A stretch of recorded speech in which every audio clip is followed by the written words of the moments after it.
इनके मौत के बाद लगभग 2 घंटे बाद इनके डेड बॉडी को यहां से निकाला जाता है। इंजन का जो आगे वाला पार्ट होता है इसको बफर बोलते हैं। कि फिर सुलेमान दौड़ते हुए जाता है, ड्राइवर को बताता है कि भाई गाड़ी को आगे बढ़ाओ जल्दी से। लेकिन इस हादसा के बारे में ड्राइवर को पता चल गया। वो डर के गाड़ी का मतलब ट्रेन का इंजन ही छोड़ के निकल जाता है, भाग जाता है वहां से। 11 दिसंबर को इनका शादी होने वाला था, ठीक है ना। कार्ड भी छपवाने के लिए भेज दिया गया था। 200 लोगों की बारात भी जाने के लिए कह दिया गया था, रेडी कर दिया गया था, सारी चीजें हो गई थी, गाड़ी की बुकिंग तक भी हो गई थी। रेलवे में स्टाफ की कमी है। जो स्टाफ को सेंटमेंट का काम करना चाहिए उस काम को पोर्टर वाले से करवा रहे हैं। बहुत ही दर्दनाक एक घटना घटी है, हृदय विदारक है। और इस घटना के बारे में जिक्र करने के लिए हम इस वीडियो को बना रहे हैं। वीडियो को बनाने के पीछे 2-3 वजह है। पहला वजह यह है कि आप भी कहीं ना कहीं ग्रुप डी का तैयारी कर रहे हैं, रेलवे में जाना चाहते हैं, रेलवे की नौकरी करना चाहते हैं, तो आपको भी इस बात का ध्यान रखना होगा। इस घटना से आपको भी सीखना होगा। दूसरा कि देखिए, सिस्टम का लापरवाही की वजह से एक ऐसे व्यक्ति की मौत हो जाती है जिसका शादी अगले माह दिसंबर में होने वाला था। डोली की जगह अर्थी उठ गई है। तो आइए इस पूरे घटनाक्रम को आपको हम बताते हैं। बताने से पहले आपसे गुजारिश है कि आप चैनल पर नए हैं तो सब्सक्राइब जरूर कर लीजिएगा। आपका एक सब्सक्राइब, एक शेयर, एक लाइक हमें उत्साह देता है कि आप लोगों की समस्याओं से हम लड़ें, आपके लिए काम करें। ये सारी मोटिवेशन आपके प्यार से मिलता है, तो आप सब्सक्राइब करके अपना प्यार जरूर दें। ये जो घटना हुई है, कपलिंग खोलते वक्त इंजन बोगी के बीच में रेलवे कर्मचारी की मौत हो जाती है, ठीक है। और ये यहां पर देख सकते हैं, ये फोटो, नहीं तो यहां पर स्पष्ट दिख रहा होगा।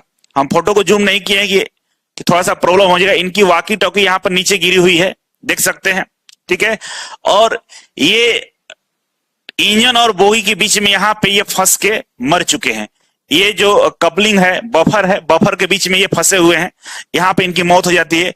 और इनके मौत के बाद लगभग 2 घंटे बाद इनके डेड बॉडी को यहां से निकाला जाता है। समझ लीजिए, इंडिया में इतना बोलते हैं हम लोग डेवलप कर लिए, चांद पर चले गए हैं, लेकिन उस स्टेशन पे अभी तक लोको पायलट नहीं मिला जो इन डेड बॉडी को बाहर निकाला जाए। लगभग 2 घंटा लग गया इस डेड बॉडी के यहां से बाहर निकालने में।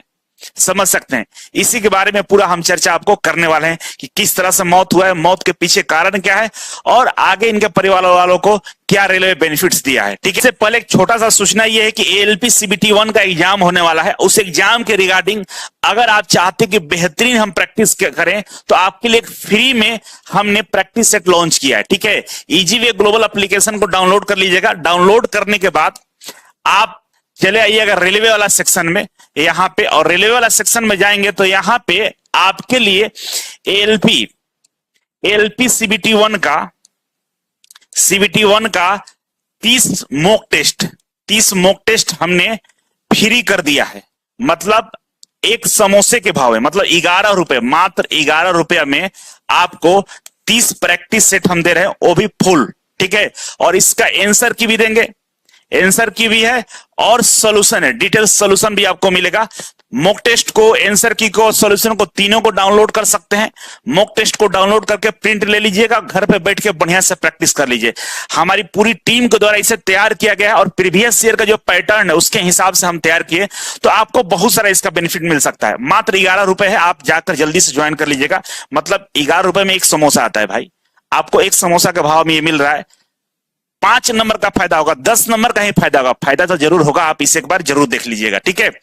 और इसी के साथ जो बीएस स्पेशल वाले बच्चे हैं उनके लिए एक बेहद ही आवश्यक सूचना है कि निमी का जो कोर्स होता है, निमी का जो क्वेश्चन सेट होता है, उसी के पैटर्न पे ही सारा प्रश्न एग्जाम में पूछा जाता है।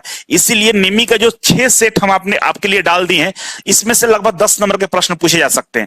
और इसका प्राइस 1 रुपया है, मात्र 1 रुपया। आप इसे ज्वाइन करके थोड़ा सा प्रैक्टिस करके जाइएगा, नहीं तो एग्जाम के बाद जरूर पछतावा होगा कि सर बताए नहीं थे पहले। आपको बार बार बता रहे हर वीडियो में, आप जरूर प्रैक्टिस कर लीजिएगा। और अगर पूरा फुल मॉक टेस्ट प्रैक्टिस करना चाहते हैं तो 599 वाला को हम 299 कर दिए हैं। आप बीएसपीसीएल का फुल प्रैक्टिस सेट ज्वाइन कर सकते हैं, पीडीएफ है, आप ओपन करके प्रैक्टिस कर सकते हैं। और एग्जाम से 10-15 दिन पहले हम इससे डाउनलोड करने का भी ऑप्शन दे देंगे, जिससे आप बढ़िया से डाउनलोड करके प्रैक्टिस भी कर पाएंगे, ठीक है। आइए न्यूज को समझते हैं। न्यूज समझने से पहले आप इंजन के बारे में समझ लीजिए, ठीक है ना। इंजन का जो आगे वाला पार्ट होता है इसको बफर बोलते हैं। ये वाले पार्ट को, मतलब ये वाला जो होता है ना, इसको क्या बोलते हैं, बफर बोलते हैं, ठीक है। ये बफर बोलते हैं। आप सुनेंगे बफर जोन बोला जाता है, मतलब ऐसा जगह जहां पे दो दो पदार्थों के बीच या दो वस्तुओं के बीच या दो देशों के बीच या दो जगहों के बीच का जो खाली स्थान होता है उसको बफर बोला जाता है, बफर जोन बोला जाता है, ठीक है ना। तो बफर जोन उसी के नाम पर इसका नाम पड़ा है बफर, क्योंकि इंजन और बोगी के बीच के ये गैप होता है, ये बफर जोन होता है। इंजन और बोगी के बीच का ये बफर जोन होता है, और इस बफर जोन को जो मेंटेन करता है उसको हम बफर बोलते हैं, ये वाला को, ठीक है ना। जब दोनों इंजन और बोगी टच करता है तो एक लिमिट तक ही नजदीक आ सकता है, इससे ये दोनों आपस में टच कर जाएगा, इसके आगे बोगी और इंजन टच नहीं करेगा, ठीक है, ठीक है। तो ये होता है बफर, समझ गए। और बीच में, इसके बीच में कपलर्स होते हैं, बीच में कपलर्स होता है, ठीक है ना, जहां पे इंजन को और बोगी को जोड़ते हैं, मतलब दो बोगी को जोड़ने के लिए कपलर का इस्तेमाल किया जाता है। इस तरह से कपलिंग कर दिया जाता है जिससे इंजन और बोगी एक साथ जुड़े रहें, ठीक है। अब होता क्या है कि जब ट्रेन को रेडी किया जाता है उसके गंतव्य मार्ग तक पहुंचने के लिए, यात्रा की शुरुआत की जाती है, तो इंजन को लाकर जोड़ा जाता है। तो इंजन को जब लाया जाता है तो कुछ दूरी पे इंजन को रोक दिया जाता है, मतलब बोगी और इंजन के बीच में कुछ दूरी होती है। एक शंटमेंट आकर इंजन को और बोगी को आपस में कपलिंग कर देता है। क्या कर देता है? कपलिंग कर देता है। और ये कपलिंग होने के बाद जब इंजन आगे की तरफ बढ़ता है तो उसी कपलिंग के माध्यम से बोगी को खींचते हुए ले जाता है। अब मान लीजिए कहीं हाई स्पीड हुआ, कहीं लो स्पीड हुआ, जब ड्राइवर ब्रेक लेता है तो होता क्या है कि इंजन और बोगी आपस में क्या एक दूसरे से टकराना चाहते हैं, लेकिन ये जो बफर्स होते हैं ये आपस में टकरा के रह जाते हैं। और कभी कभी आपको झटका महसूस होता होगा, झटका लगता होगा, ट्रेन में बैठते होंगे तो झटका कब लगता है? जब ब्रेक लेता है ना ड्राइवर, तो ये जो बफर्स होते हैं आपस में टकराते हैं, उससे आपको जक्र महसूस होता है, ठीक है ना, झटका आपको लगता है। अब उस दिन हुआ क्या था कि ट्रेन अपना यात्रा कंप्लीट कर चुकी थी, स्टेशन पर आकर लग चुकी थी और इंजन को डिटैच करना था, मतलब इंजन को बोगी से हटाना था और इस पूरे बोगी को ले जाकर संट में रखना था, धोने के लिए, वॉशिंग के लिए ले जाना था, ठीक है। इसके बाद होता क्या है कि स्टेशन मास्टर की ओर से मोहम्मद सुलेमान और अमर कुमार को इंजन डिस्चार्ज करने के लिए भेजा जाता है, ठीक है ना। दो व्यक्ति को स्टेशन मास्टर भेजता है, किसको? कि भाई मोहम्मद सुलेमान है और अमर कुमार राउत, आप लोग जाइए, जो ट्रेन आई है उसका इंजन को डिटैच कर दीजिए, ठीक है। तो ये दो लोग जाते हैं इंजन को डिटैच करने के लिए, ठीक है। अब वहीं पे क्या होता है कि इंजन और जो पार्सल वैन था, मतलब इंजन के बगल में पार्सल वाली बोगी थी, उसी के बीच में जो अमर कुमार थे वो जाकर इंजन को डिटैच कर रहे थे, लेकिन इसी दौरान लोको पायलट इंजन को पीछे बैक कर दिया और बैक करने के दौरान ये बफर के बीच में दब के इनकी मौत हो जाती है, ठीक है ना। और मौत क्यों हुई है? इसके पीछे कोऑर्डिनेशन का प्रॉब्लम हुआ। कोऑर्डिनेशन का प्रॉब्लम क्या हुआ कि जो सुलेमान था ये क्या कर रहा था कि प्लेटफॉर्म पे खड़ा होकर ड्राइवर को और जो अमर कुमार राउत है इनको कोऑर्डिनेट कर रहा था, कि मतलब इंजन को आगे करिए, नहीं हम लोग बोलते हैं खलासी जो बोलता है ना कंडक्टर, ड्राइवर को इशारा करता है गाड़ी आगे बढ़ाइए, पीछे करिए, है ना। तो वही वाला काम सुलेमान कर रहा था, स्टेशन पर खड़ा होकर ड्राइवर को कोऑर्डिनेट कर रहा था, इशारा करता कि आप आगे बढ़िए, पीछे आइए, है ना। और अमर कुमार राउत वह बफर जोन के बीच में अपना काम करने के लिए गए थे। वो जैसे बफर के बीच में गए तो सुलेमान इशारा कर दिया क्या? गाड़ी को पीछे करने के लिए, जबकि उसको बोलना था कि आगे करो। उसी दौरान लोको पायलट गाड़ी को पीछे कर दिया और जो बफर जोन था उसी बफर में ये फंस के इनकी मौत हो जाती है, ठीक है। तो यहां पे दोषी सुलेमान को पाया गया कि भाई इसने गलत इशारा कर दिया, इसके वजह से ऐसा हुआ। दूसरा क्या होता है कि फिर सुलेमान दौड़ते हुए जाता है, ड्राइवर को बताता है कि भाई गाड़ी को आगे बढ़ाओ जल्दी से, लेकिन इस हादसा के बारे में ड्राइवर को पता चल गया। वो डर के गाड़ी का मतलब ट्रेन का इंजन ही छोड़ के निकल जाता है, भाग जाता है वहां से। उसको लगा कि भाई किसी की मौत हो गई, दब गया, वो वहां से भाग जाता है। अब इस घटना के जांच के लिए कमेटी बनाई जाती है। कमेटी 5 सदस्यीय टीम होती है कमेटी का, और उन्होंने जो रिपोर्ट दिया कि भाई सुलेमान जो था इसी ने गलत इशारा कर दिया लोको पायलट को, भाई इंजन आगे करने के बजाय पीछे करने का इशारा कर दिया, जिसकी वजह से ऐसा घटना हुआ है, ठीक है। इनका थोड़ा सा बैकग्राउंड समझ लेते हैं कि अमर कुमार राउत का जो मृत्यु हुआ है, इससे पहले इनके 2018 में इनके पिता का मौत हो गया, ठीक है। इनके पिता का मौत होने की वजह से इनको अनुकंपा पे नौकरी मिली थी। ये एक्चुअली 3 भाई थे, एक का नाम दीपक कुमार था, शेखर कुमार और अमर कुमार, ठीक है। जिसमें दीपक कुमार ऑलरेडी ये ग्रुप डी में कार्यरत हैं, कंपटीशन से नौकरी निकाल चुके हैं। तो उनके जगह पे मतलब बड़ा भाई तो नौकरी ले रहा था, छोटा भाई कुछ और काम कर रहा था, तो इनको नौकरी दे दिया गया था, ठीक है।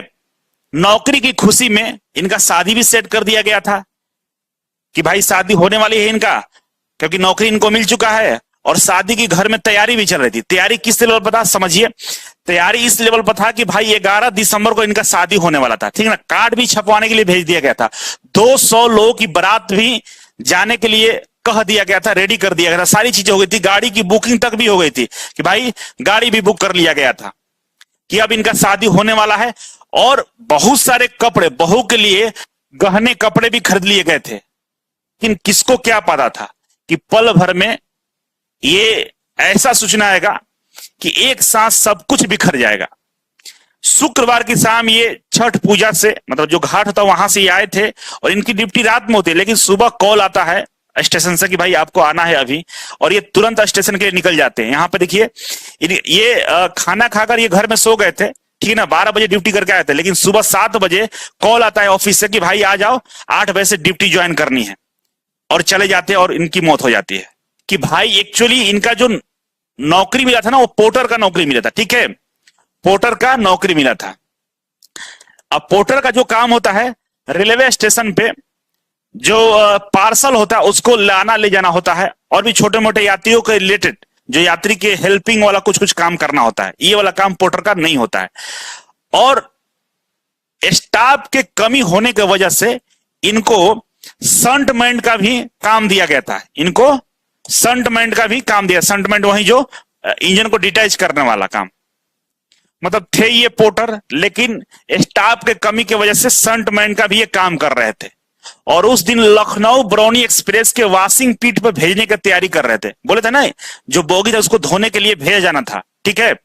इसी दौरान ये ट्रेन के इंजन और बोगी के बीच में फंस के मर जाते हैं। अब बताइए, रेलवे में स्टाफ की कमी है, जो स्टाफ को शंटमैन का काम करना चाहिए उस काम को पोर्टर वाले से करवा रहे हैं।